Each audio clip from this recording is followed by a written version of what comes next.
Hello. Hi, I'm Gabby with ATI.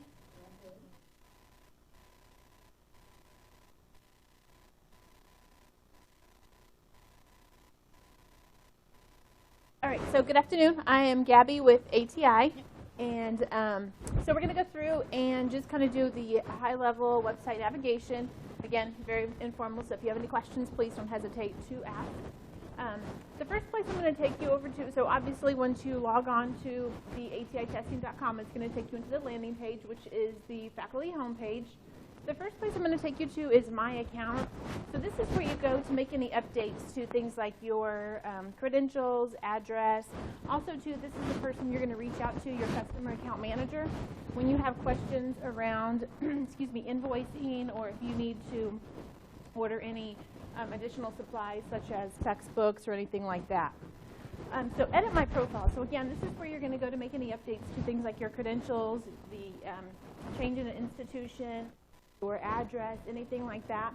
But the reason I'm specifically bringing this to your attention is because for the students, this is very important that they go in there and they make sure that their institution is correct, because maybe they've taken their T's elsewhere. This is especially important for the new students.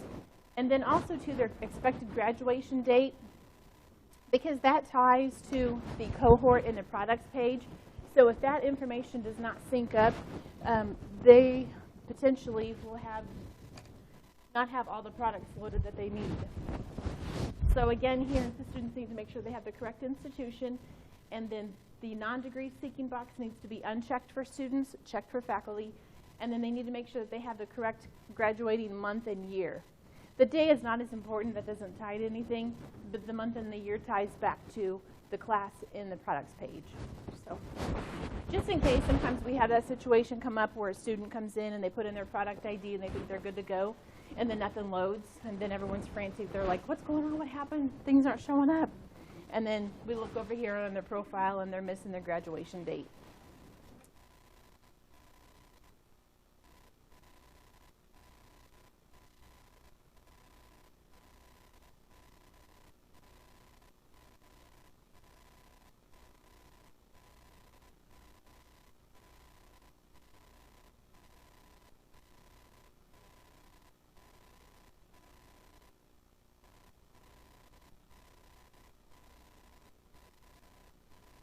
Yeah, especially for the students that are changing, then it's really important that they make sure.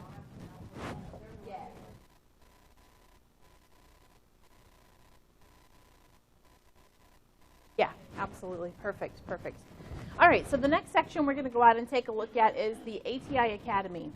So the ATI Academy gives you, the educator, the ability to go out and take advantage of all of the online courses that ATI offers. So here, once I went into the ATI Academy, this is our ATI Academy homepage. So here, this is going to provide you with any news and updates this week. They were all having fun in Nashville at the Nurse Educator Conference. I was here. And so here, again, news and updates. Featured client courses, so these are kind of our popular courses that are being taken advantage of.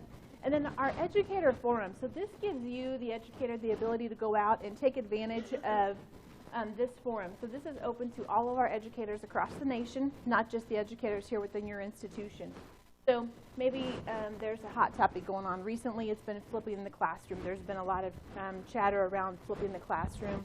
And so people put out here maybe some of their suggestions, some of their best practices, things like that. So it's kind of fun to go out here and see what's going on. And then also, too, when you are ready to go out and take a look at the courses, you'll want to go, you can either go to search for courses or register for courses. And then once you have registered for a course, you're going to go out to My Courses. Anyone taking advantage of the courses in the Academy? Yeah, awesome, good deal. Lots of great courses are out there and available to you. And also, too, we offer the continuing education. Why your guys' internet? Love it. Also, too, we offer the continuing education courses. So you can take advantage. You can earn, for every 60 minutes of course time, you earn 1 unit. So that's a great way to again, earn those units. The majority of them are free of charge. And then also, too, what you can do is take advantage of those courses. Do maybe once a month or once every 2 months a faculty lunch and learn. So you guys can select maybe for the course of the year. Okay. Throughout the course of the year, maybe you say, let's attend six of the courses, so throughout the 12 months. So, you guys can maybe vote on the 5 courses or 6 courses that you want to take advantage of. And then everybody get together, bring lunch, get together maybe like in one of these rooms or lunchroom or something, and then bring up the course on your laptop, go through the course, and then once you complete the course, so obviously the certificate is going to be provided for that person who logged in. However, email us and give us the names of all of the attendees, names, email addresses, and we'll make sure everybody gets credit. So again, it's a great way to take advantage of earning those units, and again, the majority of them are free. So here, what I did was I filtered by category, continuing education, and it brought up, so there's a couple of pages of courses here that are available. Again, there's flipping the classroom, incivility. This has been a hot topic lately. We've had people calling in looking for courses around that. So again, definitely I encourage you to take advantage of those courses here within the academy. Also, too, you can filter, again, by continuing education. There's some products highlight courses and integration, RN NCLEX. So have a chance to go out. The ones that are offered for a fee, I think the fee is between $20 and $30. They're out here under the premium courses. One of the premium courses that you want to take advantage of. And they're all listed here. If there's a fee associated, it's going to be listed here on the right-hand side, and then the cost associated with it. Academy? What are your thoughts around the academy? We've taken courses. Did you like the courses? Were they helpful?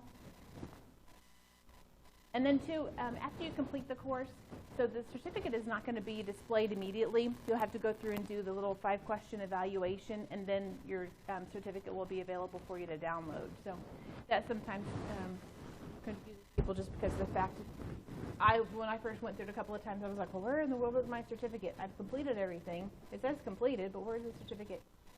Go through and do the evaluation, and then then your certificate, you can download it, save it to your computer if you have an ATI thumb drive that you use, or whatever the case may be. And then you can also email it to your director so that you can get credit for taking that course as well.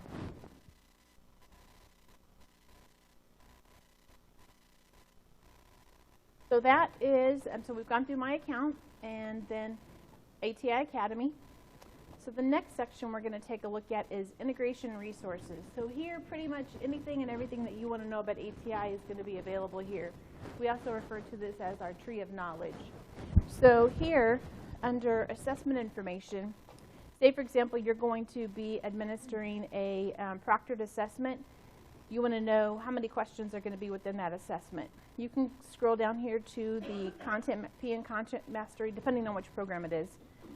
Proctored 2014. And then here it's going to give you a list of all of the test descriptions for each of our assessments. Fundamentals.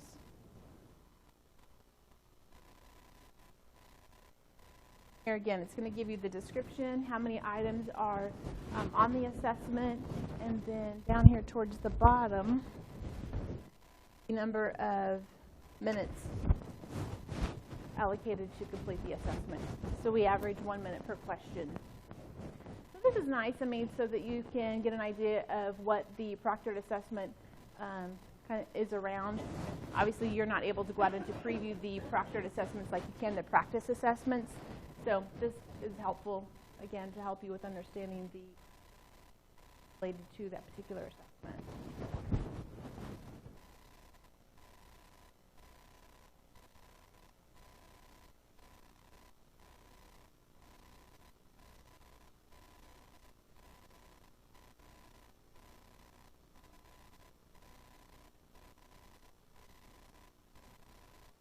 And then also, too, the proficiency level tables are also included here within the assessment information.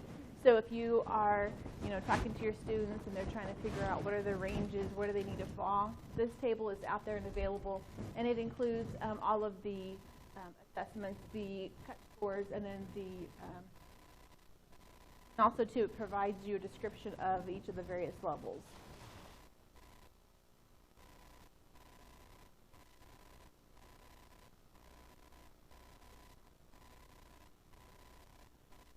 And then we also offer all of our textbooks online.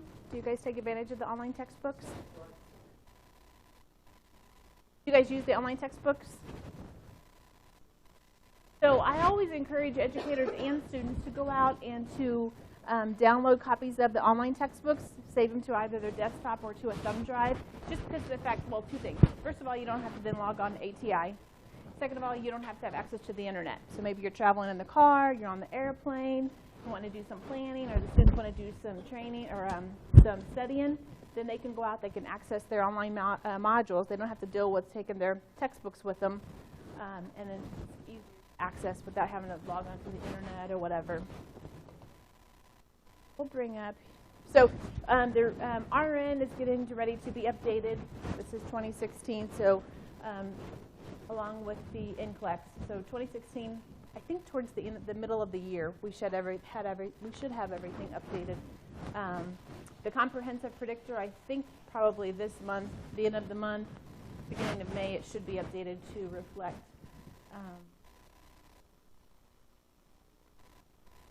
Looking forward to that.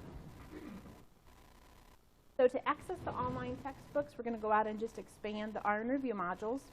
We'll go into the 2013 edition, and then we'll select, for example, so again, it's going to bring it up in a PDF format for you. You can page through. And then also, too, what I love about the online textbooks that are available that are not available in the physical form is the embedded media that's included. So anytime when you're going through the textbook and you see an M with a film strip, know that there's some embedded media there. That could be a video, it could be a chart, a graph, some type of media like that. So that's a great stopping point. So say, for example, you're going through and you're lecturing on Pay and Management Chapter 4. You come to the embedded media. It's a great stopping point. You can play the video, again, get the students engaged, because we know when you're going through and you're lecturing, they start checking out. Thinking about homework, thinking about what they're going to do tonight, whatever the case may be. So again, you can play whatever the video or the media, launch it, and then again, get them engaged in conversation. Have them, play the video, talk about their thoughts around it. What would they do differently? Did they agree with what was included? Those kind of things. So. And then also, too, the table of contents, they are hyperlinked. So all you have to do is hover over the section in which you want to jump to, so you don't have to scroll through 648 pages. Click on it, and it's going to take you directly to that section. And then here, this is a perfect example of that embedded media. So this particular situation, it is a video. And all you have to do is click on the hyperlink, and then it's going to take you, it will launch that video.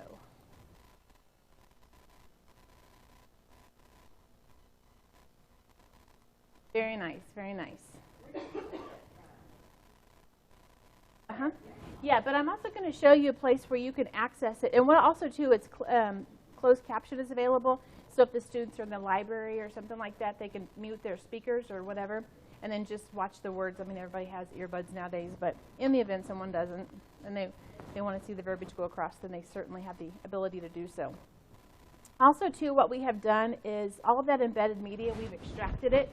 So again, keep in mind here is where you access your textbooks. It's RN Review modules or PN Review modules. And then 2013 or I think it's 2014 edition for PN. Down here where it says 2013 Media Index, we're going to expand that. All of that embedded media that resides in each of our textbooks is listed here. So you just click on RN 2013 Media Index, and it's going to provide you all of your textbooks here, and then the media that is embedded within each of the textbooks. So for Adult Med Surg, there's 116 pieces of media. Community Health 1, Fundamentals of Nursing. Then how you differentiate the type of media is that the triangle with an arrow is going to be a video, and then like this 3D picture, so to speak, is going to be a picture, a chart, some kind of a graph.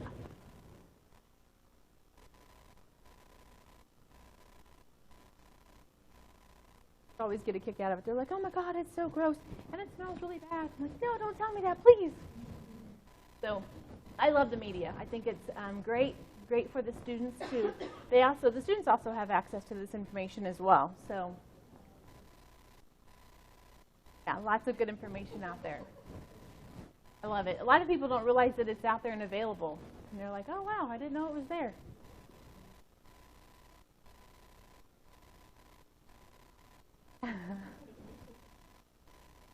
All right, so that is all of our online textbooks. Again, we have them out there for the RN and for the PN programs. And then the active learning templates, so they're out here and available to educators here in the integration resources section. Oh, that's fine. You're fine. Go ahead. You want to wait until the next group comes? Is there another group coming in now? No. No, not until a little bit later, or no? Oh, okay, gotcha. Okay, gotcha. Okay. Well, thank you so much. I appreciate your time. Absolutely. And let me give you guys my card real fast, just so that if you have any questions or anything comes up and you need anything, don't hesitate to reach out to me.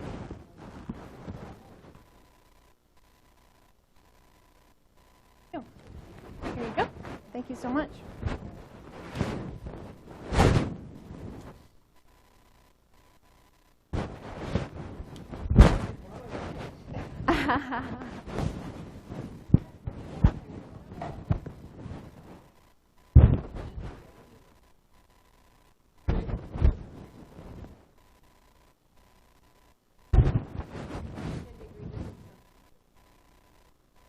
Yeah, there are lots of cookies and brownies for you guys.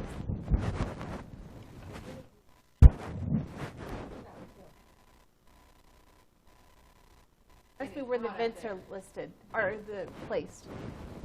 Yeah, there's no vent up here. Why? Probably. Coffee and a cookie.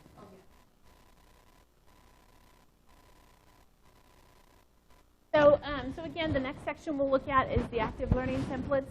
This is where they are located for the faculty. So associated with every product that we have, we always provide an educator implementation guide. What I love about these guides is that, especially for the faculty, maybe you're trying to get familiar with the products or you're new to the institution, you're like, well, that's great, we offer all these products. What the heck do we do with them? How do we incorporate them?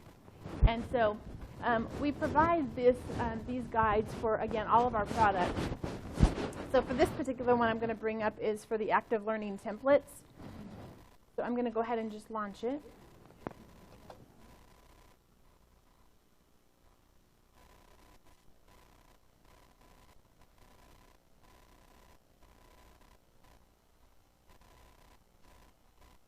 So the active learning templates, the educator implementation guide, it's going to give you the description, again, kind of give you a high-level description of the product, and then features of the product. So this one here, we have 7 types of active learning templates. And then benefits of using the product, in this case, the active learning templates. Recommended uses, so classroom activity, independent study, prep for class, prep for exams, prep for clinical experiences. And then my favorite part, this is, to me, the most helpful, is the implementation strategies. So for the active learning template, it provides you with some classroom-related activities. Some educators, what they'll do is they'll take the active learning templates and they'll send them like to their print shop or to like a Kinko's or Staples, have them blown up and laminate them, and then put them on the walls in the classroom. As they're going through and they're talking about, you know, the content, then they will break the groups up, the room up into groups, and assign a template, have them fill it out, and then have them present what they filled out on the template. So, you know, again, it's getting the classroom engaged. You know, they can obviously learn from each other. They can bounce ideas. Well, I would have thought about doing this, or I don't agree with that. Why did you come up with that? And those kind of things. So these are great ways to, again, get the class engaged and not just using them for remediation with their focused reviews.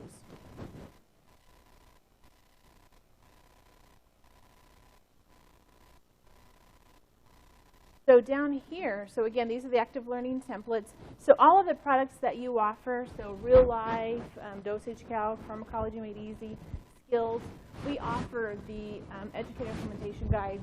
So they're all embedded within each of the products. And within the skills modules also, we offer the clinical checklist. Are you aware of them out there? Okay, perfect. And then we also, with the Real Life, we offer lesson plans. I don't know if you guys have been in there. So out here under Real Life, we have, yeah, we have for each, so when it breaks it down by the content area that you, and then, awesome. Yeah, lots of great material. You know, it's like take advantage of what we've already spent time doing. Don't reinvent the wheel. Don't waste your time. If there's already something out here, you know, and again, here with an integration resource, so much information available. And especially too, when you have new educators coming in, going out here can be very overwhelming. They're like, I don't even know where to start or even what to look for. So I always encourage educators to go out and products area, determine which products are available, which ones we're offering our students, and then go back out here to the integration resources and pull in those educator implementation guides and create like their own ATI folder. And then I'm old school. I love my paper. So I'm all about note-taking and highlighting and that kind of thing, again, so I can refer back to when I'm going through and I'm talking about the various products or what. So just some ideas on products that are available to provide to your students. Any questions over the guides or any questions over the material? Things ever that you're looking for that you never can seem to find? Usually proficiency level tables and topic descriptors. Topic descriptors, we have some of them out on the website. Some of them we don't. We've pulled them. If you're ever looking for them, just reach out to us if you can't find them, because that means we may have pulled them, but we can always provide them to you. We'll just provide that disclaimer to please not to share that information with the students. Again, it's completely for our educators. So, but certainly if you're looking for something like that and it's not, happy to provide it to you.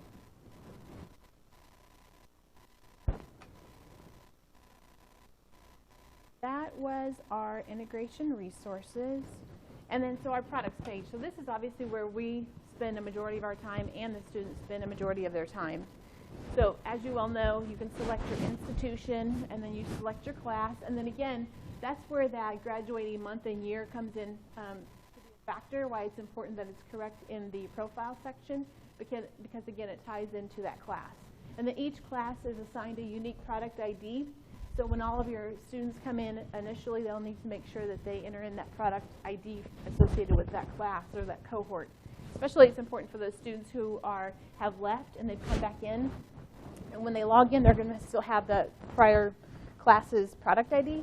So they need to make sure that they enter in the product ID for that particular class, because maybe a prior class was not taking advantage of some of our products and then now they are. So we don't want them to miss out. Be a little bit confusing for them. Also, too, maintaining your roster is important because of the fact that you may have students that are coming in and out. So what happens is when you have students on the roster that are not supposed to be, it takes up your booklets. So you may get in a situation, say, for example, if you have 20 students in your class, you have 20 booklets, and then you have a person who dropped, but then a new person who came in. The old person, if they're not removed from the roster, that new person's not going to have access to anything. They're not going to be able to get into the tutorials because there's not a booklet available to them. So just some little odd things here and there that happen. You know, the student will say, oh, I can't get in. I added my product ID and everything, and we'll take a look at the roster, and we're like, oh, well, there's some students in here that shouldn't. Maintaining that roster is helpful for you. And it's all you have to do is when...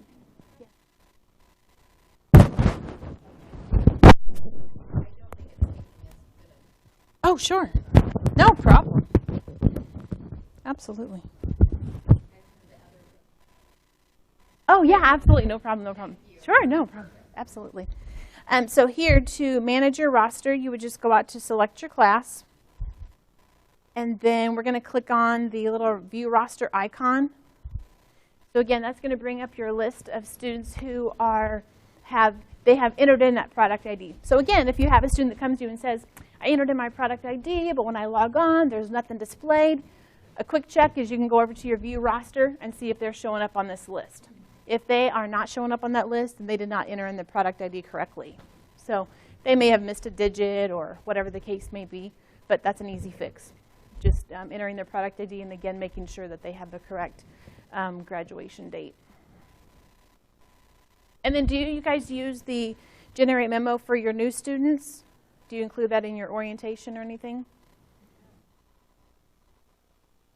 So this is great. You can, yeah, absolutely. So this is what I always encourage educators either to send it in their welcome email with their little packet of like their syllabuses and things like that, or print it out the first night of class and hand it to them, whatever you guys so choose to do.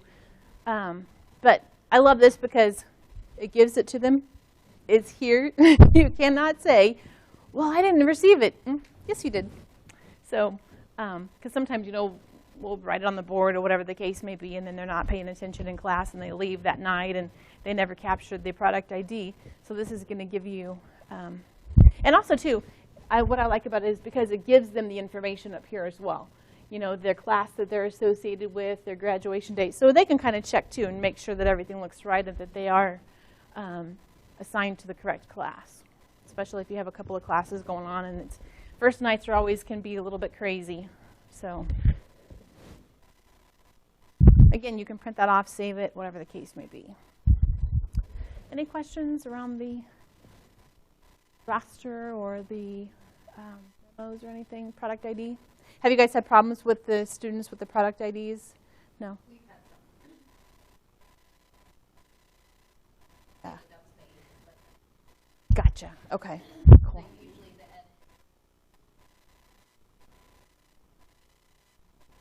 Gotcha. Okay. Awesome. Good deal. Good deal. Good deal. Perfect. You guys are on top of it. All right. So the next section we'll go in and take a look at is we'll just kind of step through our tutorials. We won't spend a whole lot of time here because I would like to spend some time in reporting and then also Customer Assessment Builder. And then have you guys been through the new student portal yet? Have you looked at it? We'll take a look at it so you can see what it's going to look like. So again, here is the tutorial section. So on the new portal, it's going to be mapped out different for students because if you notice now we have the Learn and Apply test. That's how the new student portal is mapped out. This appeared maybe the end of last year. I logged on. I was like, oh, something's going on. Something happened. And so they had added those to the tabs. And it's to help the educators, especially who are in the midst of that transition, so that because we're still going to be living in the old world and they're going to be living in the new world. And so when the student says, hey, I logged on and I went into my Learn tab, and the educator's like, I don't have a Learn tab. What are you talking about? So now they added it so we'll know, kind of have an idea of what they're talking about. So for them, again, we'll look at it. But in the new portal, anything associated with tutorials, simulations, quiz banks, that's going to be in the Learn. Well, the tutorials are going to be in the Learn tab. Apply is going to be simulations. And then their assessments are all going to be under a test tab. So, looking forward to it. I can't wait.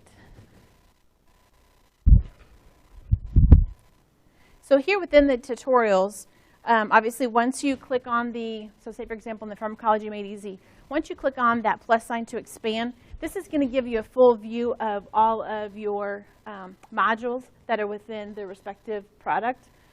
So again, anytime you see the skeleton key, you have the ability to go out and preview. So I love that because it gives you the ability to go out and take a look at what the students are seeing. And then sometimes too, when they'll come to you and they'll have a question, then it gives you the ability to go in and to see what they're talking about, to kind of help guide them through their questions or what have you. Also too, anytime you see these locks, when they're green, that means that they're enabled.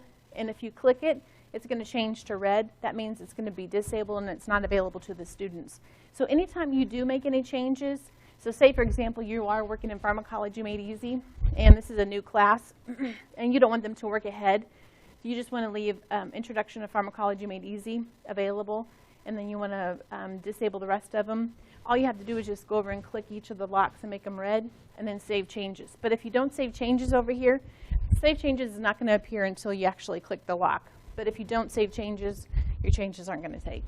So we've had that happen a couple times, and they've been like, well, I went out and I changed the lock, and it's still, not showing up or whatever. But so I like to be able to go out into preview. So to preview the module, Do you ever go through and preview the modules? Yeah, awesome. Just click on the little skeleton key, and then you can either preview the lesson or the test. Do you take advantage of the tutorial pre-test and post-test? No.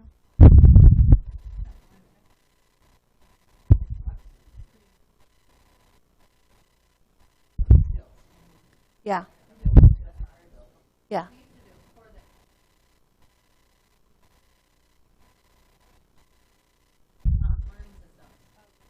Oh, yeah. Mm-hmm. Gotcha. Sure. Not as much. In Learning System? Yeah, because Learning System has that pre-test and post-test. Yeah.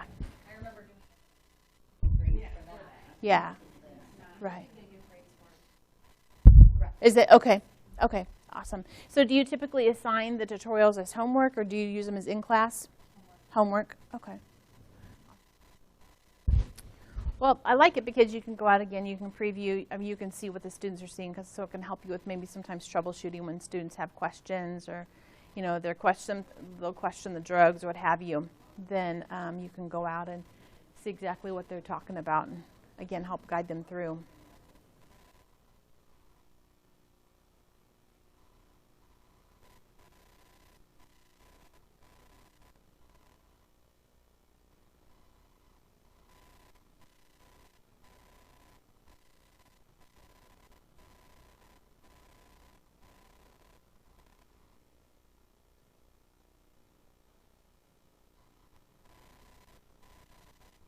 Yes, absolutely.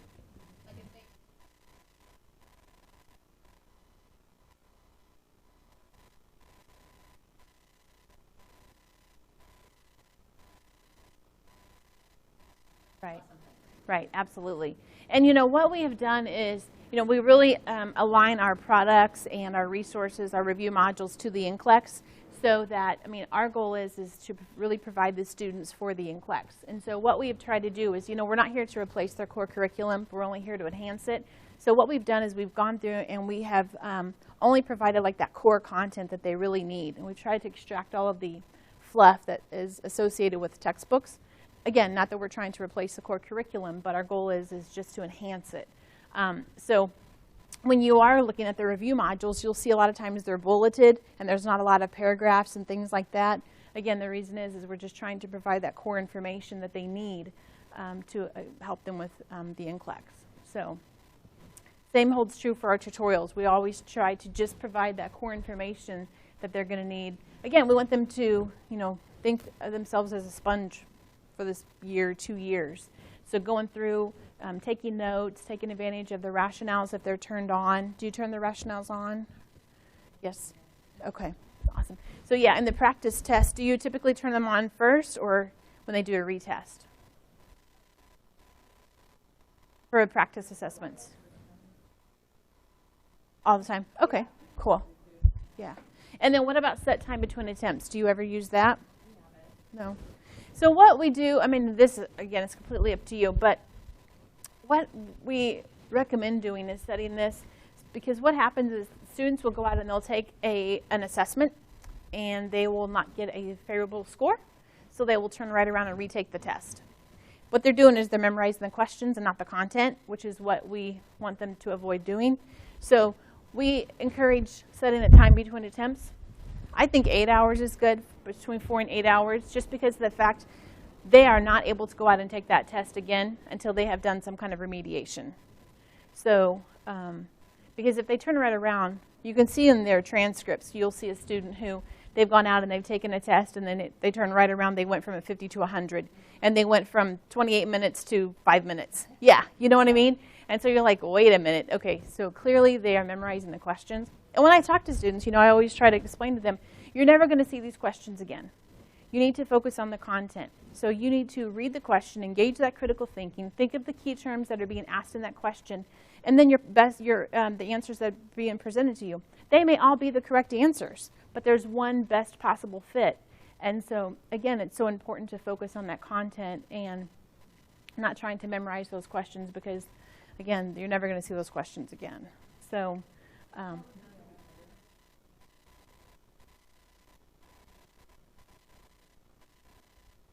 Mm-hmm.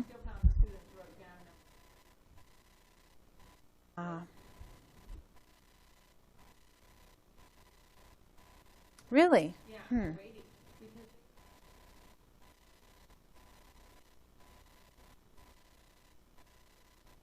Right. Gotcha. Mm-hmm.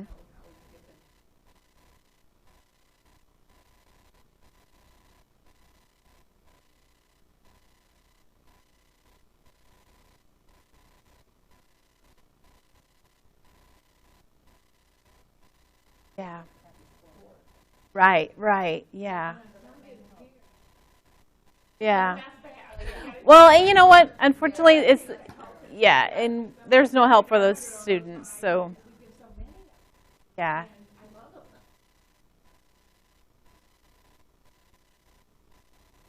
Right.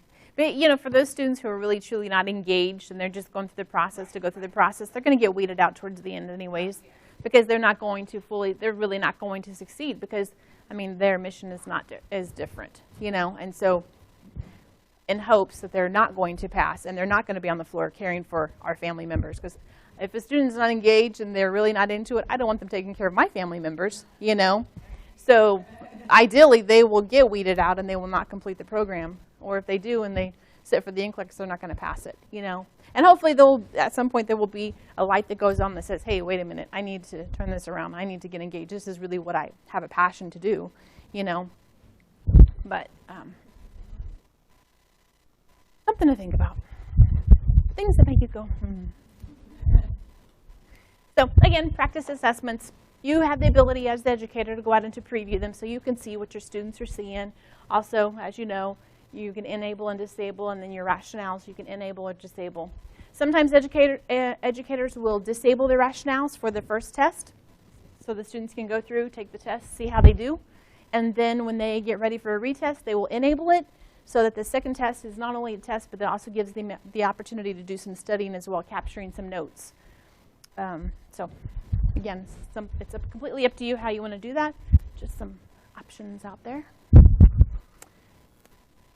And then our proctored assessments. So again, those are the assessments. So practice assessments and tutorials, they can be accessed and taken anywhere. Proctored assessments, they can only be taken in the testing center. When they go into the testing center, the only thing that they can take with them is themselves and their ID. They cannot take purses, handbags, backpacks, nothing like that. No cell phones, no watches, no Google glasses, nothing like that. They will try, they will try, they will try. And it was just until recently where they started telling us no watches anymore. That's it, because of all the smart watches and all that kind of thing. And so they've had some situations that they've had to deal with students. But so, and are you guys all pretty comfortable with the proctoring process? Okay. Have you all gone through your proctor certification courses? No. Well, no. Do you guys? You know what? And did you? I'll check. Okay, I'll check to see. Yeah. You have it? Okay. I was going to say you couldn't go through the champion training if you wouldn't have. Yeah. Perfect. Would you mind tearing off a piece of paper and writing down your names and emails just so I can, and then if you don't mind including the ladies who are here, just so. I should have brought it. I forgot to print off the roster. Sorry about that.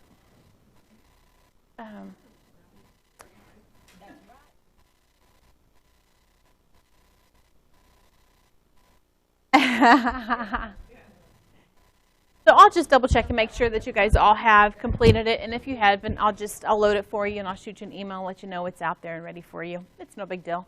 It's just that we like to have all of our proctors to go through and take because again, it gives you an idea of, the proctoring process, your role and responsibility. And it's important to us because for ATI, we can't be at every school every day all the time and, in the proctoring sessions. And so we really rely on our proctors to make sure that they are, the environment is safe, secure, the test, because we stand behind our test and making sure they're valid and all that good stuff. So that's why we take proctoring very serious. And so, yeah, that'd be awesome. Please, thank you. So, proctor certification, I'll double check, make sure everybody has completed it. If not, I'll just shoot you a quick little email. And it doesn't take very long. I want to say maybe 15 minutes maximum. There's a series of 3 courses in there. They don't take very long at all. So, all right. So, any questions around products? Is there anything in products that you have questions about, that you've gone through that didn't make a lot of sense, or you weren't too sure how to access it or incorporate them? Do you incorporate a majority of the products into your curriculum? Have you guys gone through like a curriculum alignment? You have? Okay. Okay. Okay. Nice. Perfect. Perfect. Awesome. Awesome. Yeah. Yeah. Very cool.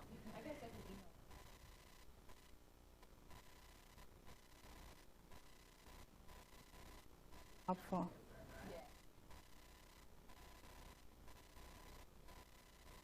Right, right. They'll be like, oh, what are this there?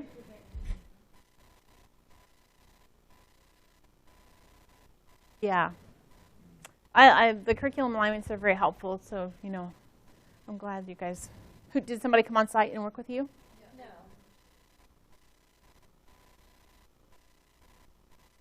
Uh-huh. Excellent. Okay, cool.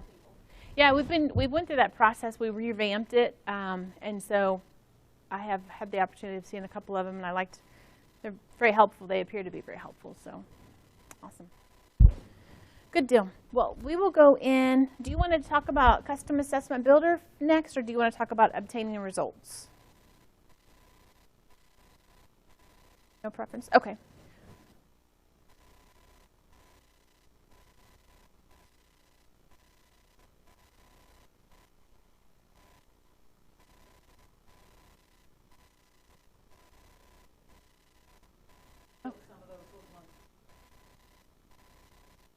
Okay. It has, definitely. Definitely. Well, we'll go in and we'll talk about results, and then we'll go in and we'll talk about Custom Assessment Builder. Okay. All right, so say, for example, we have administered our PN Pharmacology 2014 assessment, and we want to go out and view the results. Are you guys okay with looking at the test results? Okay. So I'm going to go out and I'm going to copy this assessment ID. And let's go over to our results page. So here you have the ability to go out and to pull a group report using your assessment ID. You can pull an individual report. Keep in mind, though, an individual report, that is going to give you the results for each student, obviously individually. So once we put in that assessment ID, it's going to take us to the next page, which is going to give us a list of our students. And then you can select which students you want to pull in, or you can select all of them. For the group report, I'm going to go ahead and just paste in our assessment ID and click Build.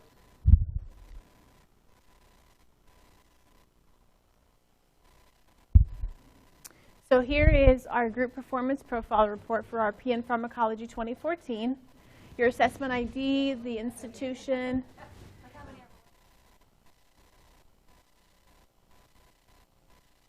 Some areas of opportunity, that's all it is, just areas of opportunity.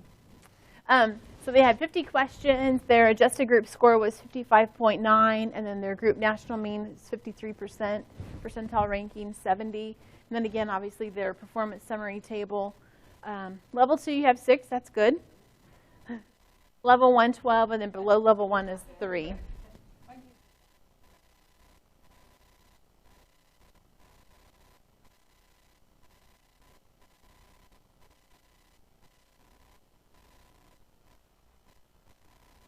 Which some of them are not. Yeah.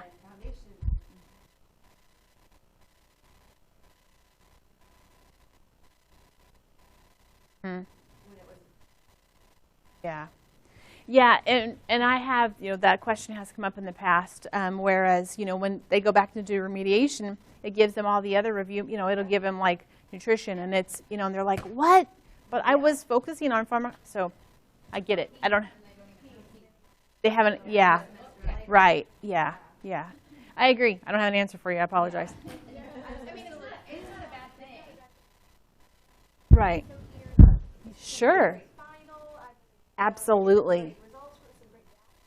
Yeah, agreed. Yeah. I think I'll go back. Yeah.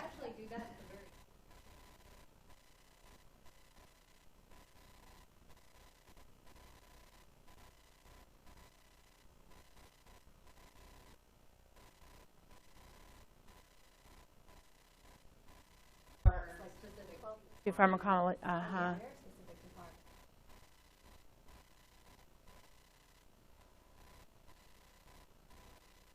So in your oh, yeah, right. Okay. Interesting.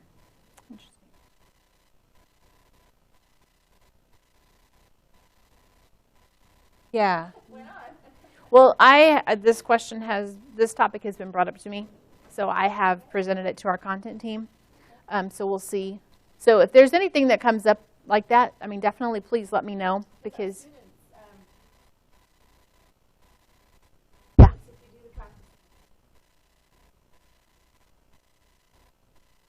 right. Yeah, right. And that impacts their morale too, because they're like, all of this work I did and this is the result. And I studied and now the content is not even over what I studied, I got it, definitely. Absolutely. Agreed. Yeah, agreed, absolutely. So, yeah, absolutely. Well, and I mean, you feel like that this is a direct reflection of your teaching as well, and so I totally agree. And so I have posed my concern to the content team, and so we'll see what happens. But I will definitely reiterate to them that this has come up again, and so let's see. So anything like this, you guys definitely, please don't hesitate. And even not just today, but if something comes up and, shoot me an email, give me a call. I know Ashley, she is your CE. She's amazing. But if you just want somebody to reach out to, someone internally really quick or whatever, don't hesitate. Everybody's out and about traveling, but yeah. Yeah, absolutely. Yeah. Right. No, I understand completely. Sure. Well, it's being did. Oh, yeah. Sure. Right. Yeah, absolutely. So, yeah, and I mean, we'll see what the end result is. I have expressed my concern. Leave it at that. I'm the squeaky wheel at the home office. So just because when I come on site and our educators are busy, they don't have a lot of time.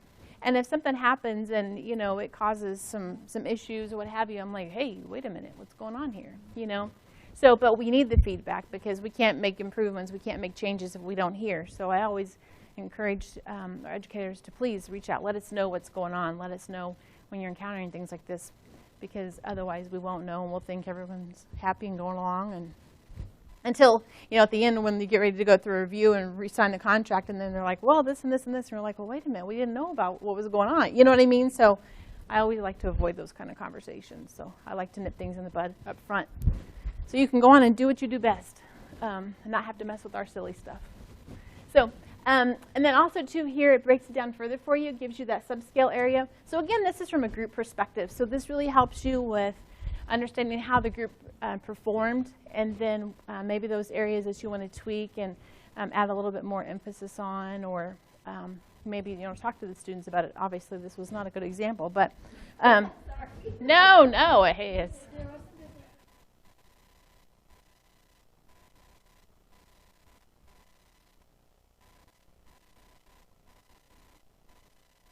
I'm sorry, a group-focused review or? Perfect. Yeah. Mm-hmm. Awesome.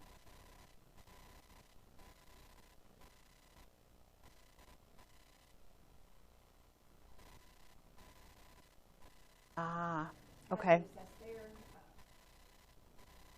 Mm-hmm. Right.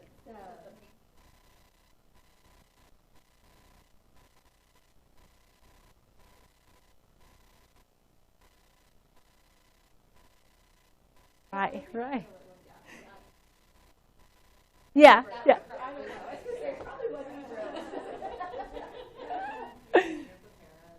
Yeah.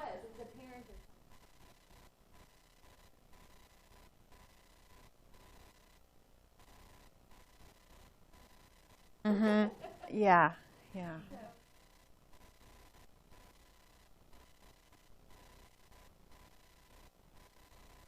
Right.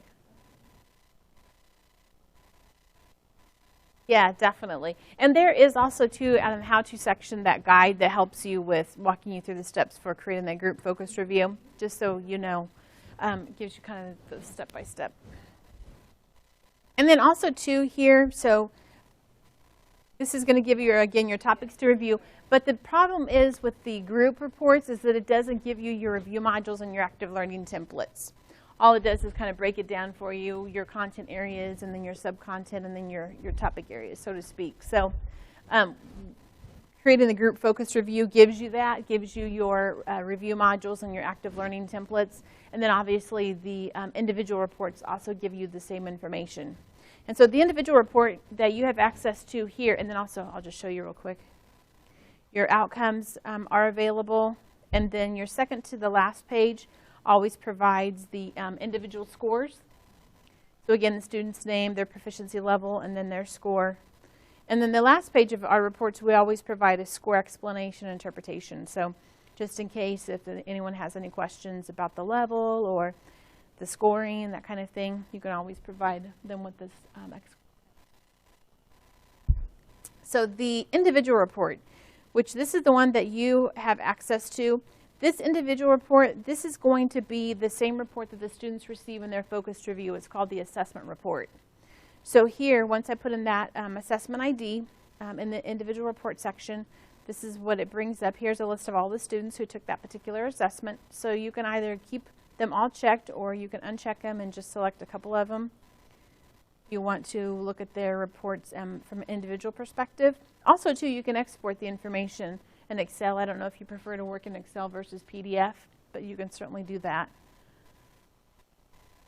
So again, this is going to give them their scores, their performance within each of the content areas. And then here's those topics to review, where it's going to give them their review modules, and then the active learning templates, the recommended active learning templates. What I always encourage students to do is to print off their assessment report, and then when they print off their active learning templates and fill them out, once they finish with that process, have like an ATI folder, so to speak. So put in their assessment report and then all of their filled out active learning templates behind it, and then keep them for each of the assessments that they take. And then at the end of the course, or the end of the program, when they get ready to take the comprehensive predictor, they have a great study guide that they can go back and revisit and touch on those areas where there was some areas of opportunity. Because otherwise, you know, they're going to go throughout the program, and then when they go to take their comprehensive predictor, they're trying to study everything all over again. And so again, this just helps them with kind of putting some emphasis on those areas where they were a little bit challenged throughout the program. So just another suggestion for creating a study guide for the students.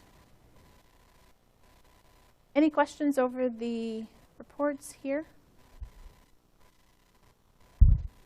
And then also, too, if you want to run reports against your tutorials, you can do that down here. So you would put in your tutorial ID and then select which module or all modules, and it will pull up the information for your tutorials, such as which tutorials they took, if they took a test within the tutorial, what was their score, how much time they spent in the tutorial.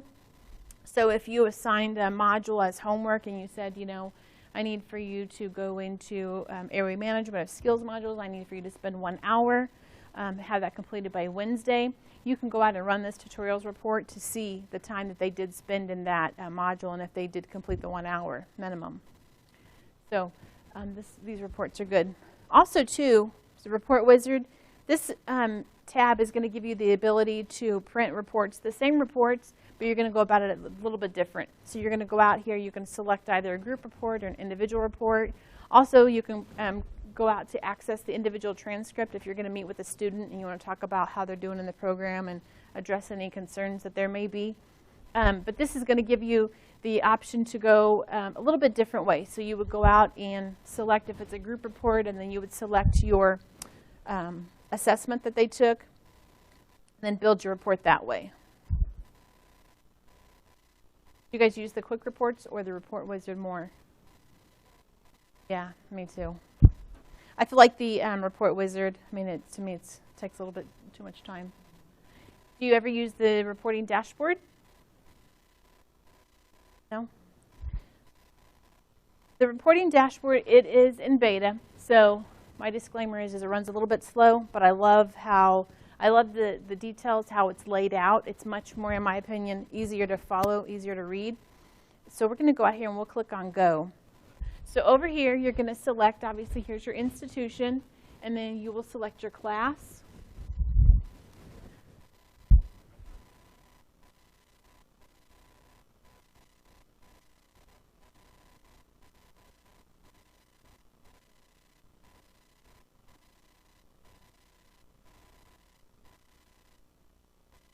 Yeah. You can run a large comparison report. Mm-hmm. We could run one for you that takes you back to the beginning of time, and it pulls in all the cohorts, all of the assessments. It doesn't give you individual assessments, from the students, but it gives you the assessments, and then there's the cohort scores. It's alarming. Sometimes you'll look, oh my gosh, look how far we've come, how much we've progressed, So we can always run that report for you if you ever want us to. So. Yeah, absolutely, absolutely. Yeah. I'll be like, oh, it didn't work that day. My tool wasn't working, sorry. So out here I selected our class and then I clicked Update Report. So what it's going to do is it's going to pull in all of the assessments that this particular cohort has taken. So here's your proctored assessments, and then here are your practice assessments. And then, obviously, you can scroll across to see all of them. And it's also going to give you your group score. And here's your assessment ID, just so you can double check and make sure. And then here's your score on top. But you can also hover over the bar to get a few details of the assessment, such as again, the score, and then the number of students, and then the test date. And then you can click on the bar to bring up the details of the assessment. Again, it's the same information that's on the group report that you pull in quick reports, but again, to me, I feel like it's a lot easier to read. And I'll be glad once they get it pushed out to full-blown production, because I like it. I like them. I'm not a PDF person. I don't like PDFs. I feel like they're not easy to follow. So, don't with PDF. I'm an Excel person. I love Excel. So, but my major's in business. So, yeah, I'm all about Excel and formulas and all that kind of silly stuff. So, when I was in my master's program, and there were some who were geared towards other things, and we were in statistics, and I was having fun with all the formulas and the pivot tables, and they're like, "Could you do ours for us?" And I'm like, "No, are you kidding me?" But so it's fun to me. I enjoy the Excel documents versus the PDF stuff. So, anyways, so here are the details of this particular assessment. Again, here's our group size, our number of questions, our score, and then here's that proficiency level table. And then here is our major content areas. So it breaks it down by your content area. Again, your number of your number of items, and then your score. And then what you can do is you can drill down even further. So you can export this information and print it out. You can print out your major content, your subsections, your topics to review, individual, your question analysis. So I'm going to go through. Unfortunately, so the only difference in these two is on the group report, it provides everything in that one PDF, versus here you have to, select each one individually. But typically, I don't do anything with the outcomes when I'm running reports. Typically, what I'm after is the topics to review and the individual. So let's bring it up.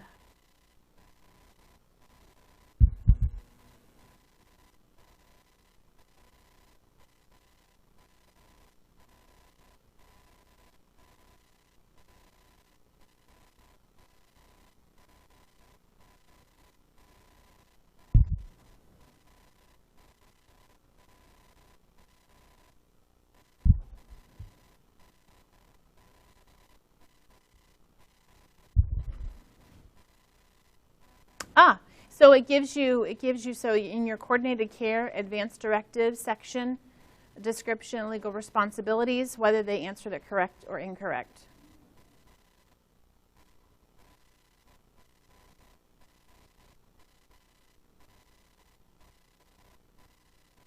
Mm-hmm.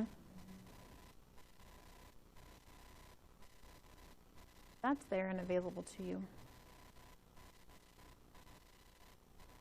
And from the individual perspective, it gives you the students and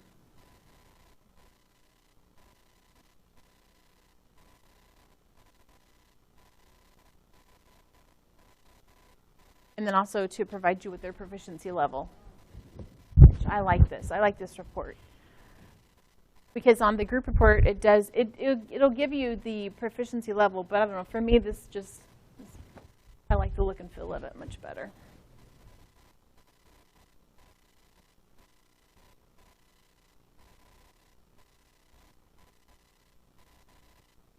Yeah, that's what I'm like attracted to. I'm like, where's the red? Are there red?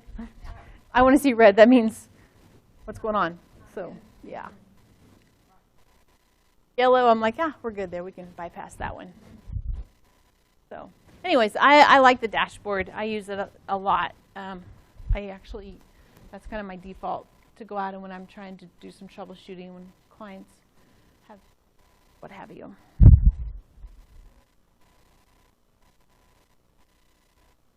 This is. Mm-hmm.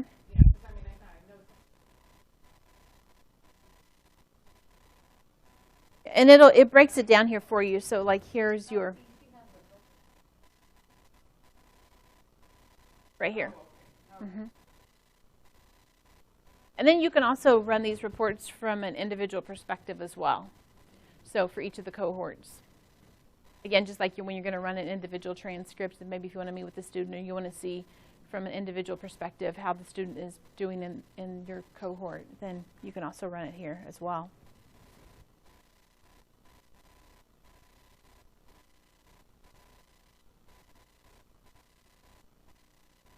I like this. It gives you a nice at-a-glance view of how the students are doing. So I'm going to tell you, though, the tutorials and the remediation, it does not perform ideally right now just yet. So just a little disclaimer there. I know that these are things that they're working on to get it into the final production phase. But for just your general information, details, and things like that, I love it.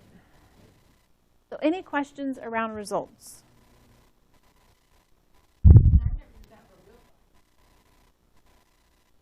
If you could. You can go in here, down here to use your report and put in your tutorial ID. Mm-hmm.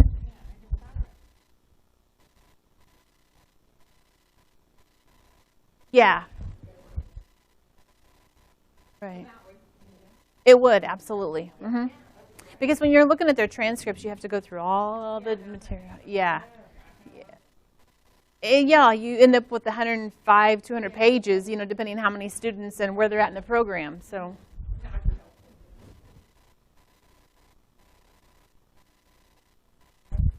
And then also, too, so the faculty, they have access to the focus reviews, so you can actually go out and see your students' focus reviews. Let's see here. Bring this up. So here we will select our institution and then our class.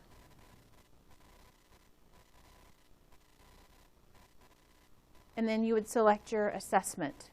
You don't have to select your assessment, but if you don't, then it's going to bring up the whole list of all the assessments for all the students. Is there a particular assessment you'd like to take a look at? Okay. I'm 80 in this time.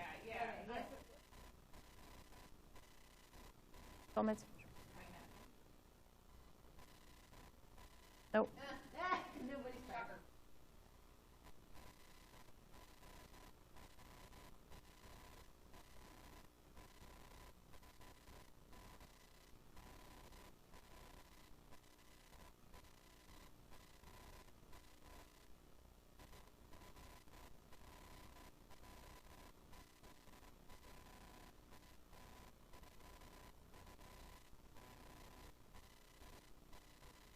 So this is ADN.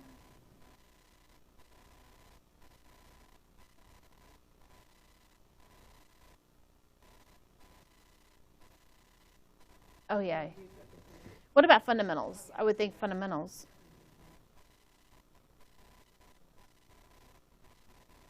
Oh, yeah, okay. Leadership.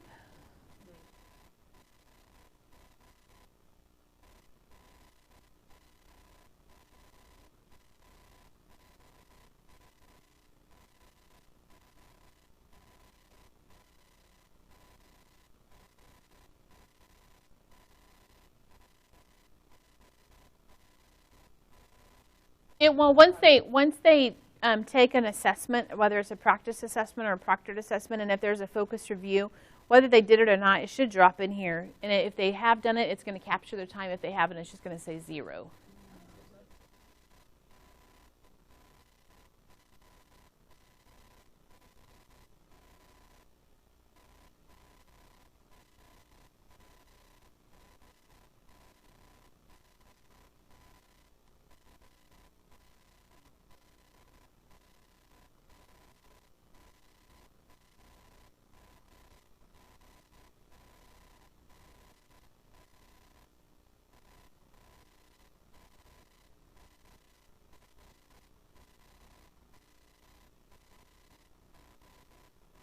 Oh, wait a minute. Why did it bring up all classes?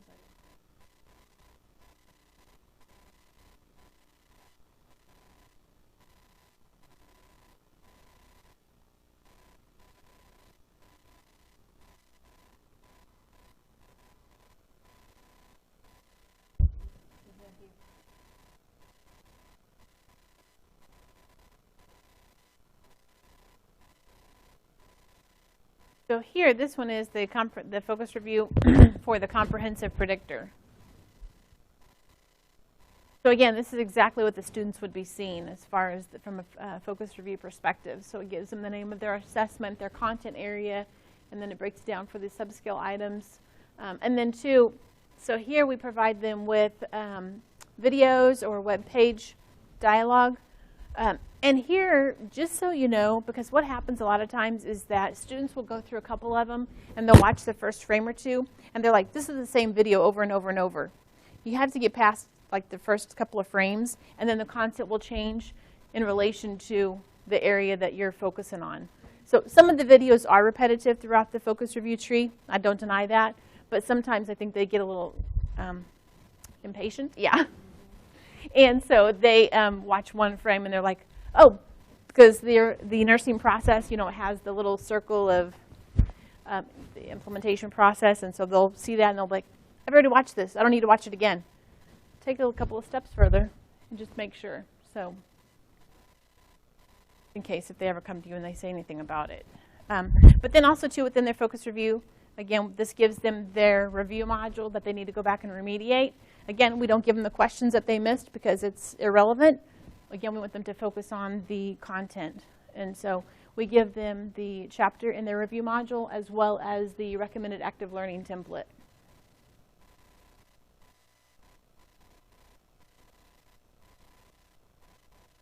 Everybody, you know, and you're not the first one to tell me that.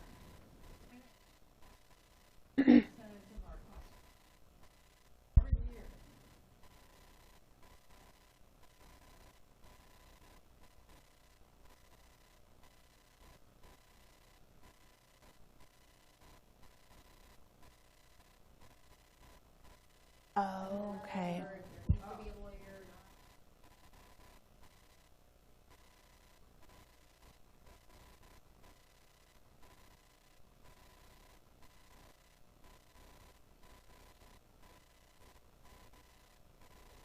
Mm-hmm.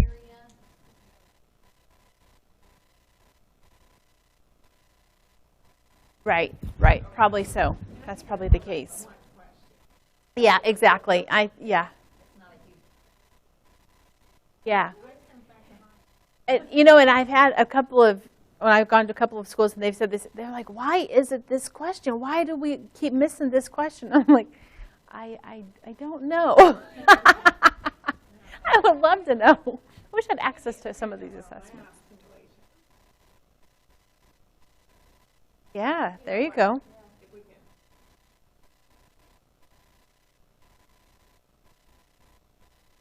Hmm.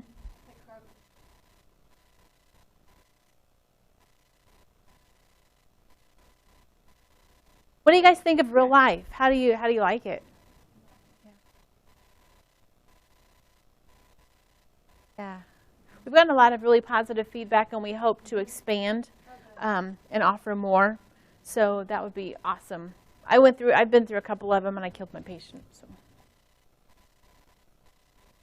I'm not going to try to take care of you. I'm so sorry. But they're kind of fun. Some schools, they'll use it to, like if a student misses clinicals, they'll allow them to take that in place of going to clinicals that day. So we've gotten a lot of really positive feedback. So I look forward to them putting together some more. So we've had some requests.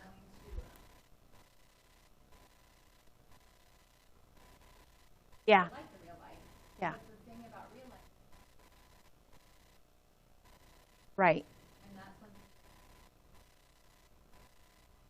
Yeah. it would have to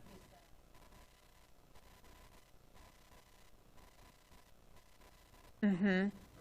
Yeah, I have heard. I've not gotten to experience the Avatar ones, but I have heard about them, and I've heard some people really like them.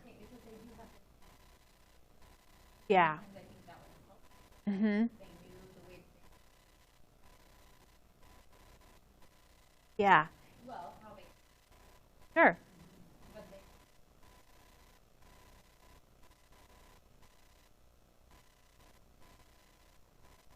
Yeah.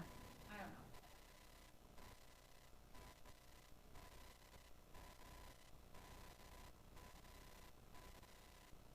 Right. Yeah, exactly.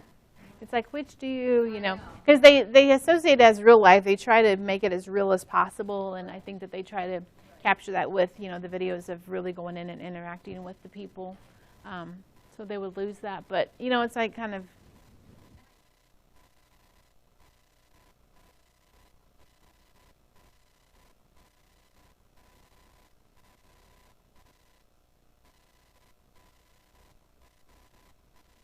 awesome. So focused reviews. Any questions over the focused review? Is there anything that you'd like to look at? So again, this is the same. The focused review is the same as what the students would see. So you have access to it. So we will pop over into Custom Assessment Builder. So we're going to access Custom Assessment Builder from going into the products page. And under Select Activity, we're going to access Custom Assessment Builder.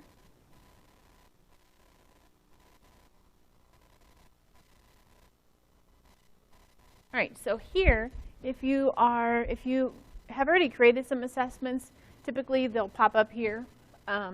Or you can go out and you can search, apply your filters, and then you just click on Create New Assessment when you want to go out and create a whole new assessment. Assessment.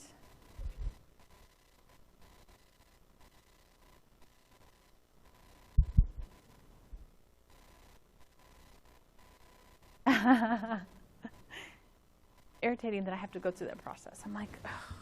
When I set up my institution, can it just...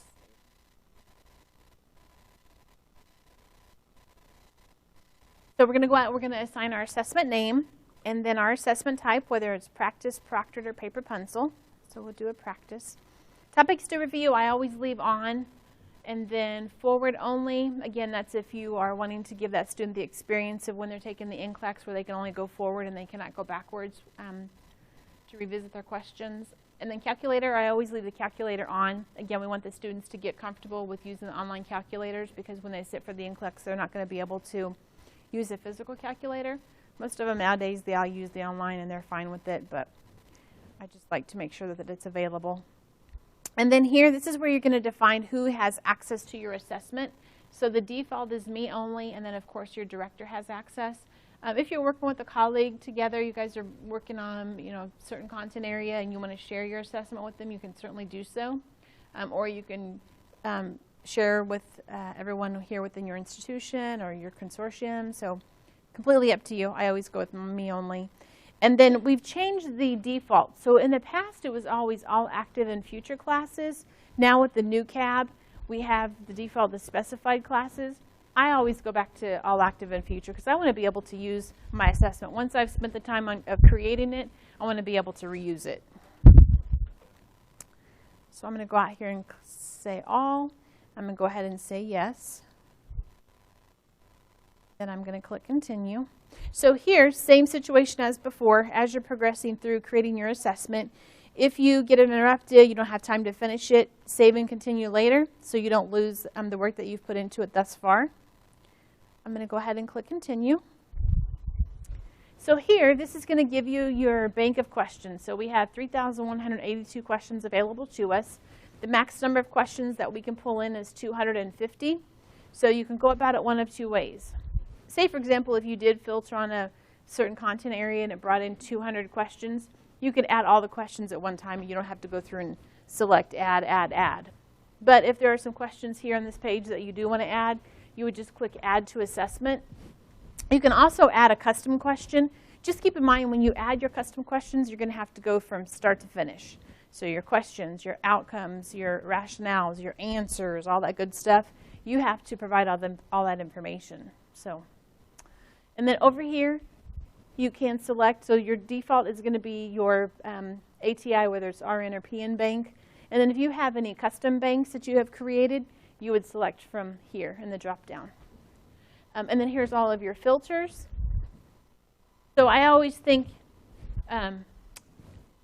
big initially, broad, shall I say, and then filter down to get more granular, because the more filters you pull in, the fewer questions you're going to pull back. So I typically start with my clinical area. Example, maternal newborn. And that's going to pull in 226 questions. So if I want to, I can pull in all these questions right now. Because they're under 250, I can do add all questions. Or I can go through and select from those choice of questions that I want, that I can go through and select from the questions that are available. Or I can say, you know what, I want to continue filtering. I want to search on a key term. I can type right. So you can search a key term, click apply, and it's going to bring me back 37 questions in maternal newborn related to labor. So again, you can really make these assessments your own. You can play with these filters. Before, I don't know if you guys ever experienced this, but before, whenever you filtered multiple times and you were in and out, then it started just coming back with 0 questions. So I think they've fixed that little issue, and because I've been able to play with the filters and I've not ran into that. So definitely think broad initially and then play with your filters to, kind of drill down so you can maybe further define the questions that you're wanting to pull in.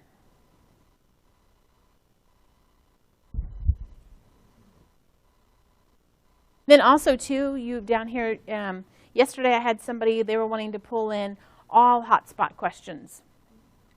So we just created the assessment, we selected hotspot, and it pulled in all questions related to, or that were hotspot types.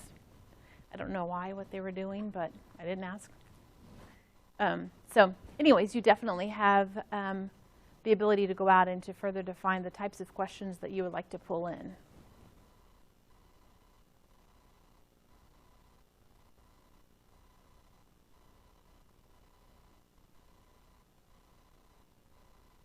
I have heard that, yeah.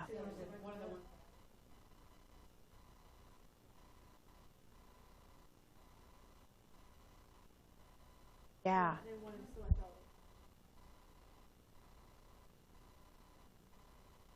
Yeah. And I feel like the multiple response are harder. Yeah.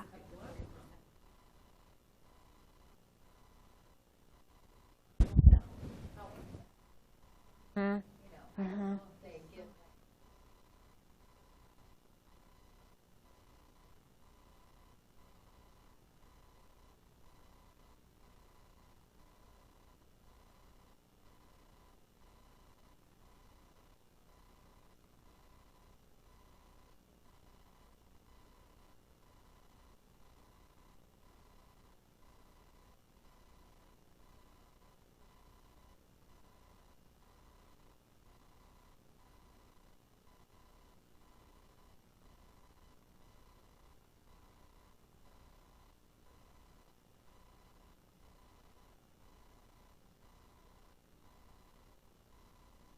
Oh, yeah, right, right, Do they get it? right. Get a low? Yeah, that's a good question. I wonder, yeah. Because that's Because, 40% of it. yeah, I'm thinking. right.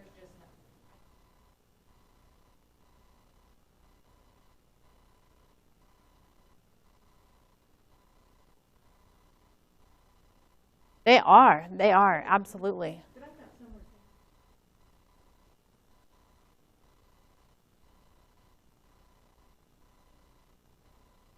Mm-hmm.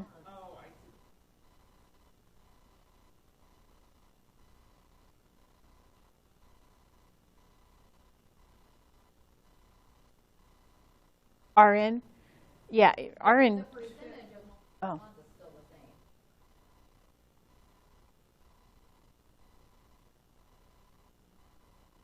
And I've had a couple of students who came back and they told us that they were, so this was in December that they told me that there was a huge number of like maternal newborn questions around OB, that kind of, they said a majority of them were. And I was like, are you serious? That's bizarre. Yeah. Yeah, true. Yeah, true. Yeah, exactly. Yeah.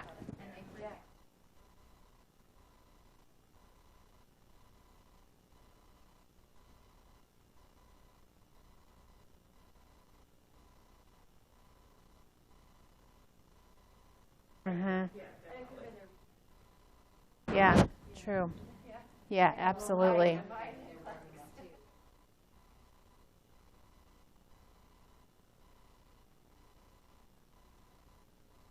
Sure. Yeah, very true. That's a good point as well. Yeah, absolutely. So,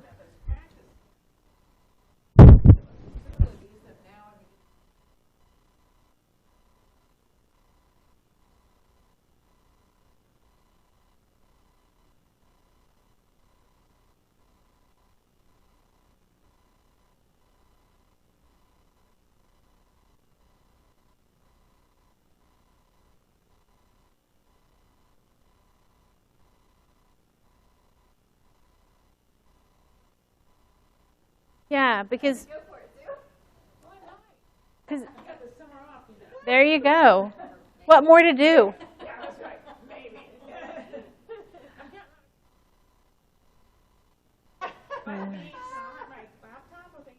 Nice. Right. Not by the beach, I am. Right? Exactly. Exactly.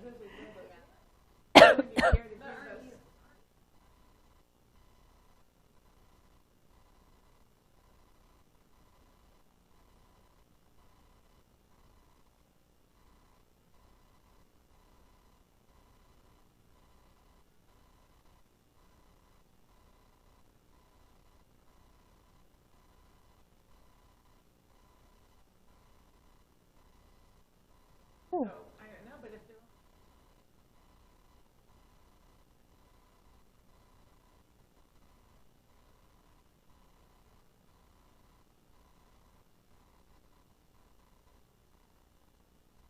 Mm. Mhm.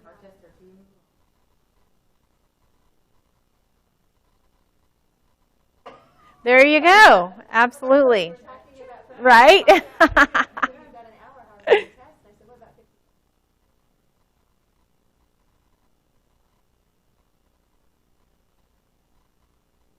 Nice. Nice.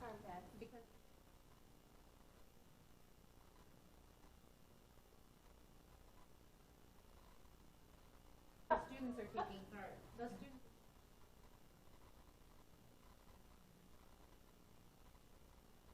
Is it getting there?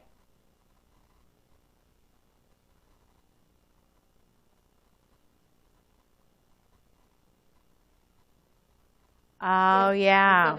They want They want, yeah, absolutely. They have a higher chance of passing. Mhm. Yep, exactly. less questions. Does that, Yeah, is that testing? right. Yeah.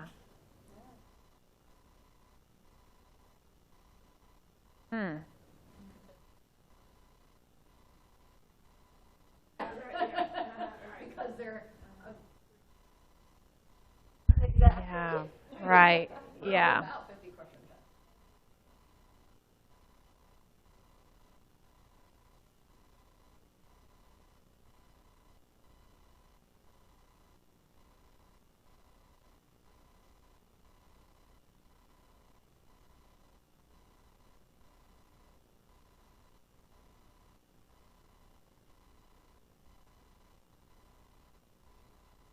Uh-huh.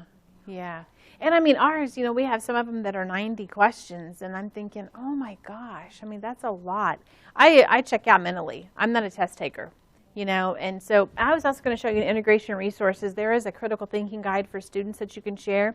If you have any of those students who have like test anxiety, I'm one of those. I can sit, I can study, I know it, I know that I know it. I sit in front of a test, I blank out. I'm totally not engaged in the test. I would rather just get up and walk away. I would rather write a paper. Yeah, absolutely. Give me a 50-page paper to write all day, every day. I'll do it, no problem. I have no problem, but you put me in front of a test, and I just like, choop. I don't focus at all. Yeah. So the guide, the critical thinking guide, I've read through it a couple of times, and definitely I would share with your students because it is helpful. So because I am one of them. And I have some students when I go through student orientations, they're like, I hate testing. I'm scared of taking tests. I know that I know the knowledge. I have it in my brain. I know it. But then when I sit in front of a test and it's timed and there's that pressure, I shut down and I can't do it. I'm like, I totally feel you. So the critical thinking guide, it's in integration resources under the assessment information, critical thinking, and it says student guide. Definitely, print it off or email it to your students if you have the students who are having some anxiety with testing. And I hear too that when the students go for the NCLEX, they'll come back and they'll tell us the NCLEX was way easier than the ATI assessments. I'm like, that's a good thing, right? Because you were very well prepared. So, I think that's a good thing. And we want them to be able to go in and, fly through their NCLEX and do great and pass. And so that's the goal. All right, so we have talked about Custom Assessment Builder. Do you ever create pop quizzes? You can use Custom Assessment Builder for that. You can also create custom assessments and then use them as in-class activities. You guys go through the assessment together as a class, so bring it up on the projector once you create your assessment and go through and answer them together, which is kind of a good in-class activity. Again, gets them engaged, it's boring just to sit and listen to an instructor, Yeah, absolutely. So getting them busy talking and engaging with each other and with the instructor, that kind of thing, bouncing ideas off of each other, I think it definitely helps. Hello, yes.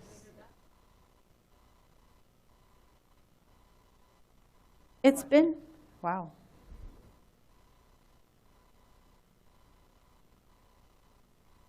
Maybe I'm talking louder?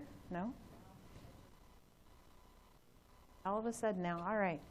So,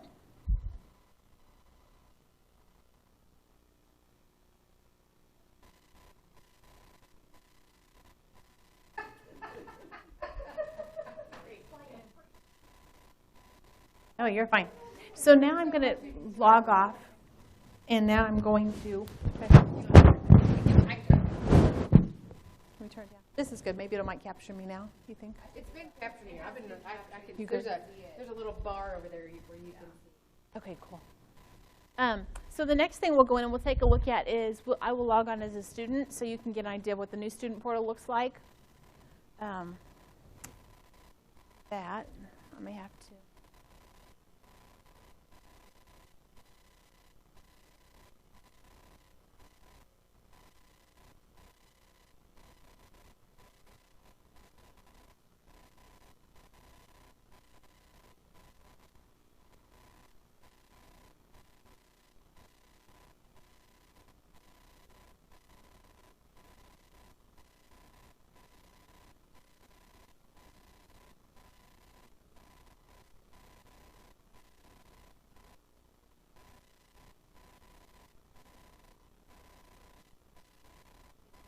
profile real quick.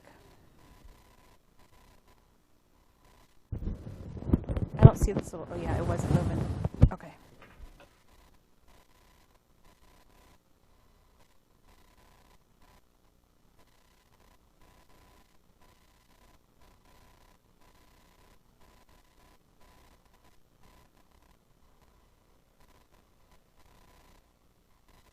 All right, so this is what the new student portal is going to look like. So when they log on to their account, this is going to take them to their landing page or their home page. So they have, there will be a section provided to them that's going to give them any news or updates that are taking place with ATI. Also, too, there are times we take the servers down for maintenance, so those will be, the banner will be displayed here as well, so that in the event they're doing any late homework, they will be aware that the website may not be available. Also, too, any recent activity within the last 30 days is going to be listed here. So, if, for example, if they are taking, this is my student test account, so please don't laugh at the scores. So, in the event they've gone through, maybe they've been working on a tutorial or practice assessment and they didn't complete it, they can always go in from here to resume where they left off. So they don't have to go all the way back into my ATI and pedal through all of the various tabs. They can go directly to it. So that's what I love about the recent activity. It kind of gives them an at-a-glance view of what they've been working on within the last 30 days. And then here within my ATI, so this is where we spend our time today in the products page. This is now referred to as my ATI. So they have access to active learning templates. They can sort by their content area, and then down here, sort by the type, which is whether it would be their textbooks or tutorials, whatever the case may be. And then hide disabled products, I always encourage students to check that, because if they leave it unchecked, then all of the assessments that are disabled, they'll show up gray on their test tab. And it's just, there's no reason for it. It can be a little bit, not confusing, it's just more busyness that it's not necessary. So here on, it defaults to hide. Yeah, but you know, sometimes students they'll get curious and that kind of thing. So so here on the Learn tab, everything will be available, such as the modules, the tutorials, things like that. So again, I love the look and feel of it. I just feel like it's so much cleaner, so much easier to follow. So say, for example, huh? Yes. Yeah, so it's tablet and mobile accessible. What is it? 7 inches. 7 inches or bigger as far as the screen. So, and then also, too, they don't have to use Firefox anymore. They can use any browser. They don't have to deal with Silverlight. They don't have to deal with the Adobe updates. Oh, I can't wait till we roll over to it and to the faculty. So students, the goal is at the end of, by the very latest, the end of June. We're just trying to get past the testing period right now. And then faculty, the goal is, I think, the end of the year. So.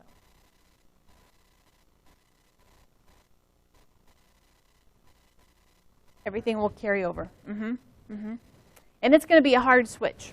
So when they leave on Friday, it's going to be the old world. When they come in on Monday, it's the new portal.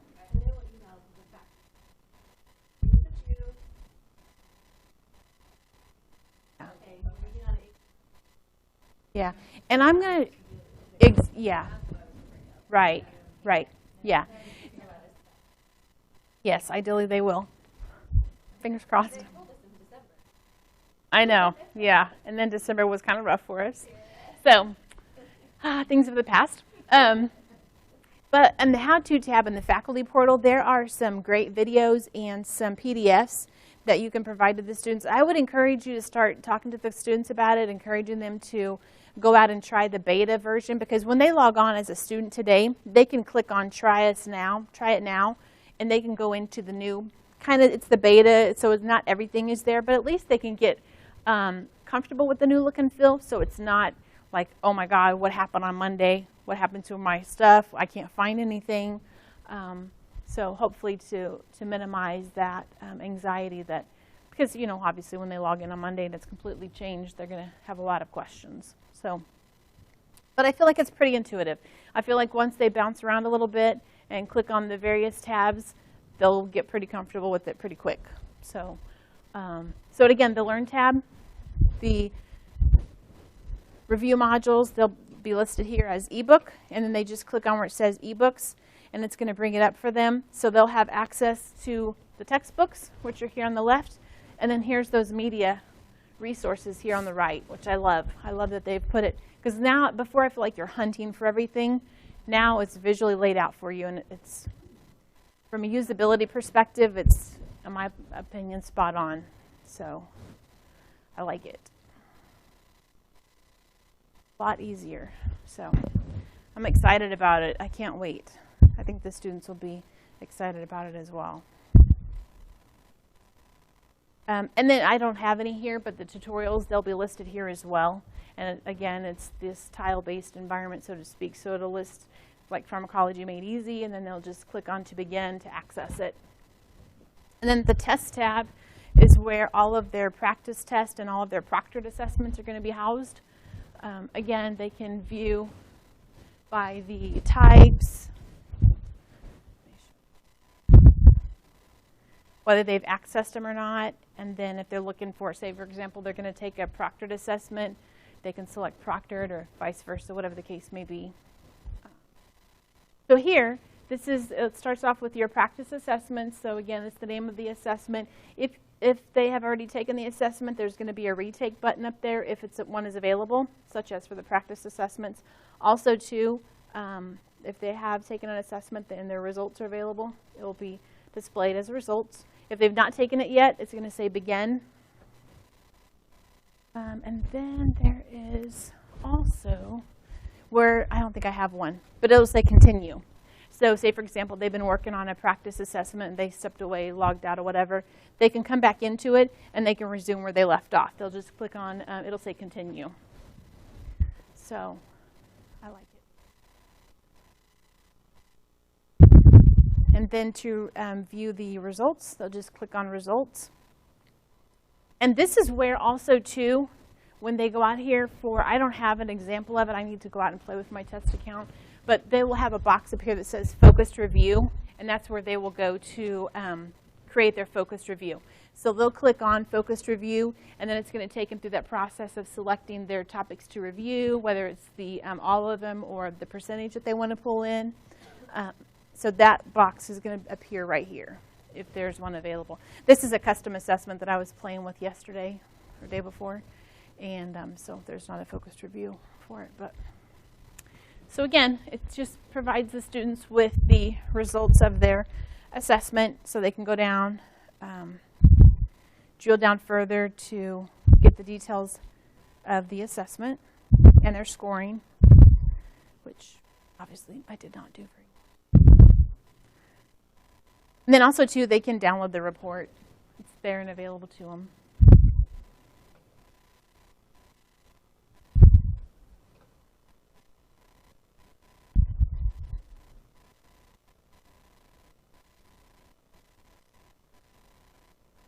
And then my results, so this is where they would go. So today when the student goes into my results, there is the tab that has the, it says proctored practice or tutorials tab. So now the layout, it's going to start off with the proctored assessments, and it will take them, so now they don't have to click on each of the various tabs to get to see what focus reviews are available to them. They can just click on my results, and it's going to give them the list.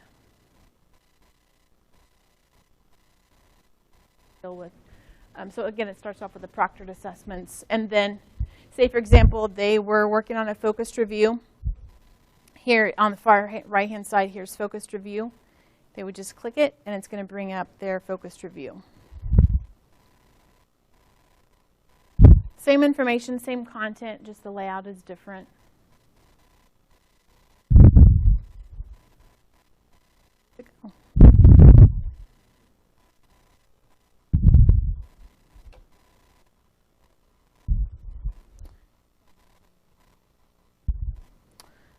All right, so here is my focused review for the RN Nutrition 2013 assessment.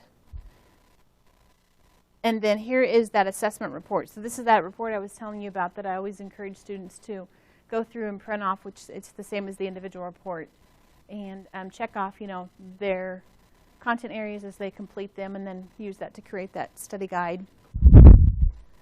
And then choose topics. So this is how they would go about, again, defining what types of which types of missed questions that they want to pull into their focused review. Again, they can choose from all missed topics, or they can choose, say for example, they want to pull in all of the questions where they scored below 80%. Then they would just put in 80 and click on apply.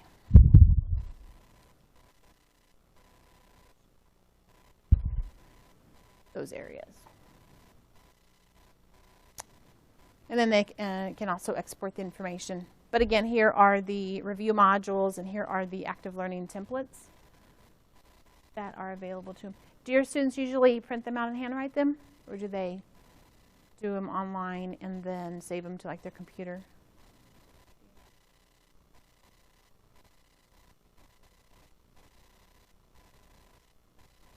Yeah. Awesome. And I think maybe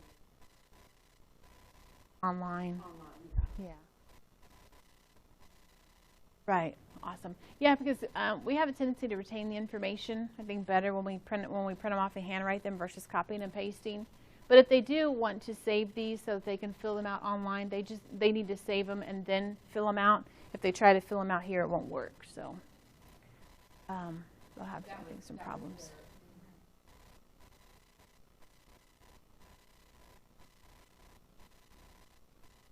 Yeah. Yeah.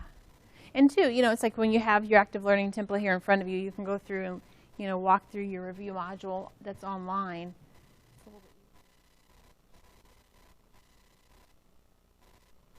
Areas of opportunity. So that is where they would go to access their focused review. And then they have a help tab. Again, that's going to give them the various videos and PDFs and things like that to help them with the navigation of the new website. So when we do roll out the new website, they still have access to the tutorials and to the PDFs to help them with getting familiar. So if they do get lost, say for example they're at home doing some homework and they're trying to figure out where something is at, they can always pop over to the help tab. Also too, our chat feature, they can always reach out to our customer service as well as you can. Customer service team, I love the chat feature. They're available from 7 a.m. to 7 p.m. Monday through Friday Central Time. And they are typically very responsive and helpful. So if they get stuck on anything, or if you get stuck on anything, they're certainly more than happy to assist. And then for students, today where it's my account, edit my profile, now it's going to be, for example, Leslie Alzadi's account. That's where they would go to make their changes to institution, their expected graduation date, things like that. They would just click it, and then it brings up the list, and then they would edit the section that they are wanting to make changes to.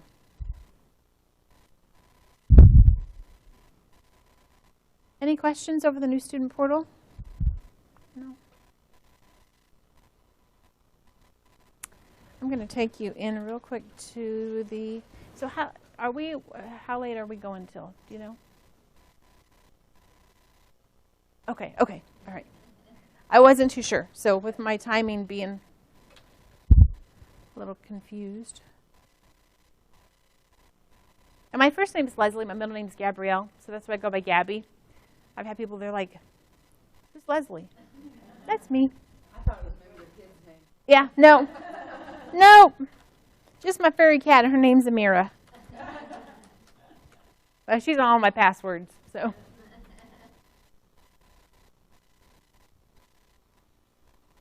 So I'm going to take you over. So this is the faculty portal, and oh, why does this look different all of a sudden?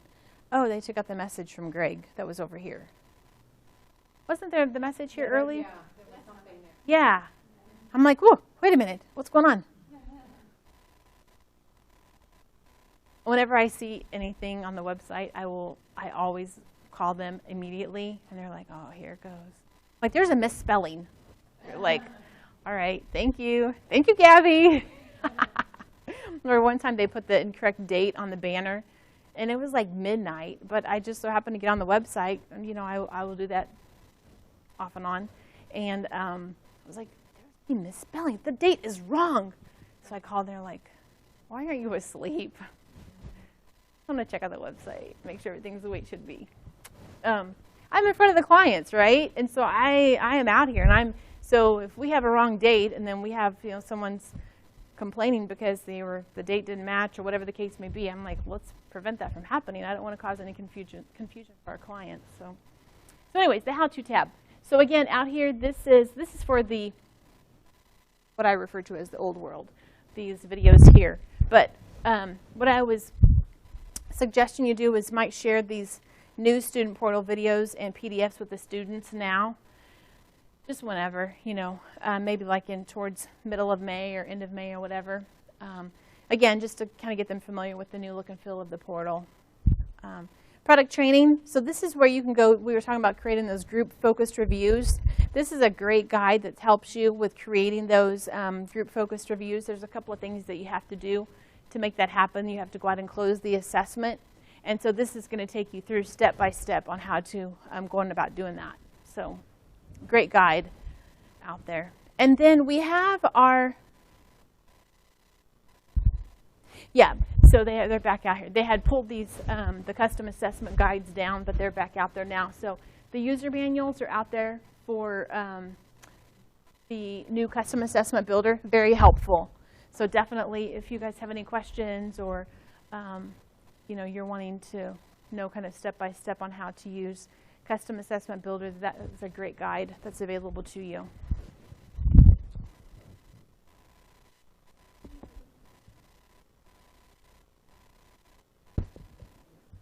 And then too, just keep in mind we have the product highlight videos around, again, the products, and then also there are some around reporting and things like that. So again, definitely, if you have some time, you can go out and take a look at those videos. And then our customer service team, again, here you can initiate a live chat with them if you have any questions. And then there's our 1-800 number and our office hours. I think that we are actually extending our service hours a couple of weekends this month because of testing season. So I think that they are working on Saturdays and Sundays as well. Definitely don't hesitate. But if you have questions or if anything ever comes up, please don't hesitate to reach out to myself or Ashley. We are certainly more than happy to assist. So even, not that I'm encouraging weekends and evenings, but I know we all do. So if something comes up and you need help with something, don't hesitate to reach out. I don't want you guys to frustrated and things happen. So we can typically walk through it pretty quick, and certainly more than happy to do so. Any questions? Is there anything that you would like to see that we didn't talk about? Anything that we walked through that you wanted to know a little bit more about?